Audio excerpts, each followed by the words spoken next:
So in one of my last videos, I talked about the revenue for Wuthering Waves and how it's been doing actually pretty good. I mean, they made 100 million in under 2 months, which is absolutely amazing for literally any gacha game, and that we could be seeing it near the top of the gacha revenue chart very, very soon. Obviously, last month, Wuthering Waves came in 4th place, which again is extremely good, especially for a game that's literally just released. But whenever I was looking at this article, I actually found another one for Zenless Zone Zero. Now, obviously, Zenless Zone Zero is a very popular game at the moment by Hoyoverse. Its popularity has died down a little bit, obviously, because it's been a couple of weeks since it actually launched, and people have played through a lot of the content and just aren't as interested anymore. But in this video, we're going to be covering the Zenless Zone Zero revenue and seeing whether it actually comes out on top of Wuthering Waves or below it. Now, before I get into this video, don't forget to leave a like and subscribe if you enjoy it, and also go over to Gamersubs as always. Use my code KAZO, you can get yourself 10% off a ton of cups, tubs, and even more, just by using the link down below, and there is a ton of stuff that I think you guys would really enjoy. But let's get back into the video. So this is another article from pocketgamer.biz. These guys are really useful, especially whenever it comes to the revenue. Most of these articles are by a guy called Aaron Astle, so again, thank you very much for actually,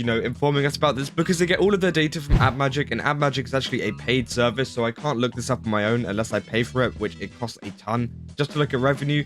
So again, this is extremely useful, and I'm super grateful for this. But what it says is Zenless Zone Zero surpasses 50 million in 11 days. Hoyoverse's latest launch gets a big start, but revenue is declining. So again, it doesn't look very good for Wuthering Waves here. I mean, 50 million in 11 days is absolutely amazing. Don't get me wrong. I mean, this is literally half of what Wuthering Waves made in 2 months. So again, they've made a ton of money, and that's to be expected with a Hoyoverse game because Hoyoverse are just massive. But the revenue declining statement is actually quite worrying. But is it that much of a big deal? Well, no, it's probably not, because Zenless Zone Zero is just in a natural kind of like downtime at the moment. Obviously, they've released the game, so now they're working on the next version, and that's just how it kind of goes with gacha games. I mean, Wuthering Waves is in the same situation. They're in a little bit of a downtime too. But again, both the companies are working on future game updates, which again will bring up more revenue, will bring more players to the game whenever it actually comes out. But it says Zenless Zone Zero generated almost 52 million on mobile revenue on the first 11 days. Revenue peaked on the 5th of July. Now, obviously, this is all mobile revenue, so this is going to very accurately reflect what is going to happen on the gacha chart, because this is all taken off of mobile revenue. They only take it away from the Apple App Store and the Google Play Store, which in China, there isn't many people that actually use the Google Play Store. So obviously take a lot of this information with a grain of salt, because there is a ton of people that use stuff like Huawei Store and stuff like that, which will have a ton more sales than Google Play, especially in China. But what it says is Hoyoverse's new action RPG Zenless Zone Zero generated nearly 52 million from gross player spending on mobile in the 11 days following its official release on July 4, according to AppMagic data. So the revenue actually peaked the day after Zenless Zone Zero came out. Now, obviously, this is to be expected because a lot of people are waking up from different time zones, whether that be in Europe, whether that be in America, whether that be in Asia, getting up and then spending on the game. Or some people just had a little bit of time to think it over and whether they wanted a character. So again, it's totally to be expected that the revenue would only peak, after release. And what they say is players in China and Japan are responsible for the bulk of the revenue, which is, yeah, again, quite surprising, with China accounting for 47% of the players' spending to date, and Japan making up 27%. So again, they've taken a massive chunk out of this. We saw with Wuthering Waves that Japan and the US actually took up most of it, but it seems like this is a much more China-heavy game, and obviously it's Hoyoverse, so there are going to be a lot more players, playing this game in China. And obviously it's super good for Hoyoverse because, China do have the most spenders and the most whales in their community. I would say out of all the regions, China do have the most. But again, Japan taking up 27% is actually insane, and the United States actually ranks 3rd for revenue, which is still good and proves how global that Mihoyo have been whenever it comes to advertising Zenless Zone Zero. So again, it's looking very good across the board, and obviously China taking up almost half of the player spending to date. Again, just insane. But it might be a little bit different with installs, as we saw with the last revenue chart. The USA actually had more installs, but the Chinese community was spending a lot more. And it says, looking at the global daily revenue on the App Store and Google Play, Zenless Zone Zero peaked on the 5th with 7.4 million in consumer spending in literally 1 day. That spending has declined for 9 consecutive days, down to 3 million on July 14th. So yeah, as you can see, we got release day, which did pretty good. I mean, it made about 5 million. Then it went up to 7.4 million, as it said.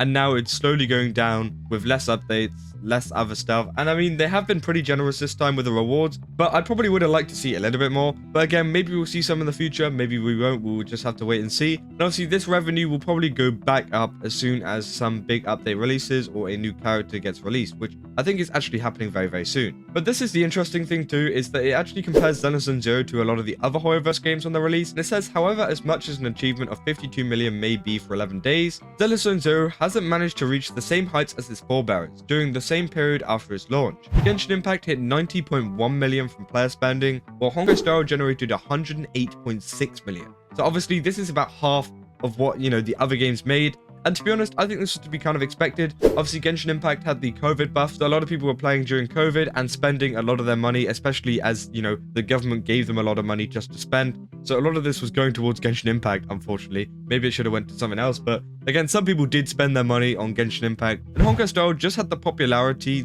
from Genshin Impact, just the popularity of Hoyoverse overall, to make it generate more money than Genshin Impact. But also, the game is just good. So again, a lot of people were super excited for this, and it was the first game that they kind of released since Genshin Impact. Whereas Zenless Zone Zero is a little bit less exciting because we know Hoyoverse are constantly releasing new games and, developing a lot of games. So people were less excited, and also I think the combat just didn't appeal to a lot of people. But again, 52 million by no means is a bad number. As I said, it's pretty much half of what Wuthering Waves have made in 2 months. So I'm sure that they probably will make more than Wuthering Waves in a month. Now, how does this compare on the Gacha Revenue chart? And what does this mean for Zenless Zone Zero versus Wuthering Waves in terms of revenue? Now, I just want to make this clear. I play both of the games. I play Zenless Zone Zero and Wuthering Waves.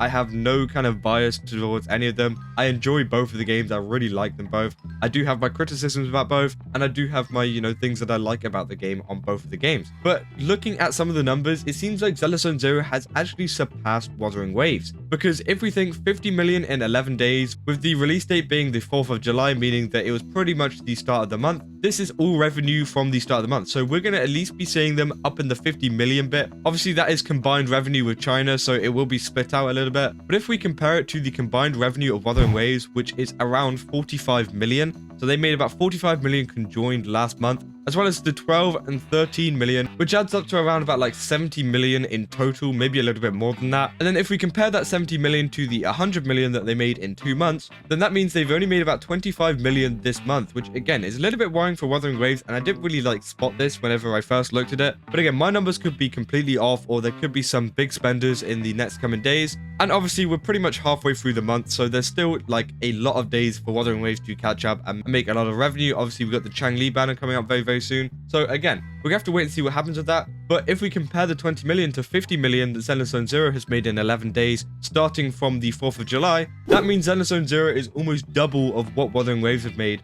which again is quite surprising. And yeah, it seems like Zenless Zone Zero is going to be on top whenever it comes to the revenue chart. Now, obviously, this was to be expected. It's Hoyoverse. As I said at the beginning of the video, Hoyoverse make a lot of money. People just enjoy Hoyoverse, especially in China. And, even in global as well. I mean, they've had a really massive, global marketing campaign. Whereas Wuthering Waves have been a little bit slower on it. I mean, they did do a very, very good job. And I've covered tons and tons and tons of advertising that they've done across the globe. But I think Hoyoverse just has that money and has more staff to actually advertise Zenless Zone Zero a lot more. And I think we're going to be seeing a Honkai Star Rail, Genshin Impact, and Zenless Zone Zero, top 3 maybe.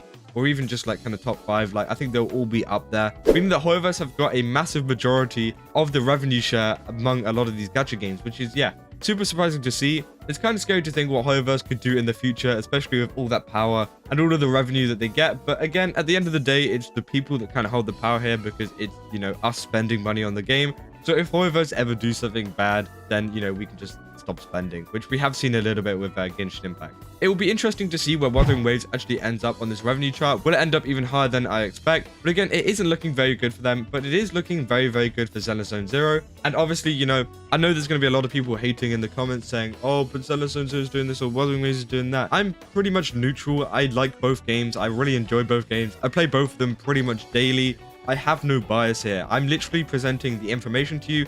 Whether that's information you like to hear or information you don't like to hear, that's up to you. That's not my fault. I'm literally providing you with the information and my predictions. And from this information here, it seems like Zenless Zone Zero is doing better. But again, as I said, it will just be interesting to see what happens in the future. And let me know in the comments what you guys think about this. Do you think Zenless Zone Zero is going to finish above Wuthering Waves? Or do you think Wuthering Waves is going to make a quick comeback and actually go on top of that? Yeah, that's about all I got for this video. If you did enjoy it, then don't forget to leave a like and subscribe. And obviously go over to GamerSubs and use my code KAZA, where you can get yourself 10% off just by using the link below. Obviously, they've got a ton of really, really nice flavors, cups, and stuff like that, which I really recommend you check out. And yeah, that's about all I got for this video. That's all. See ya.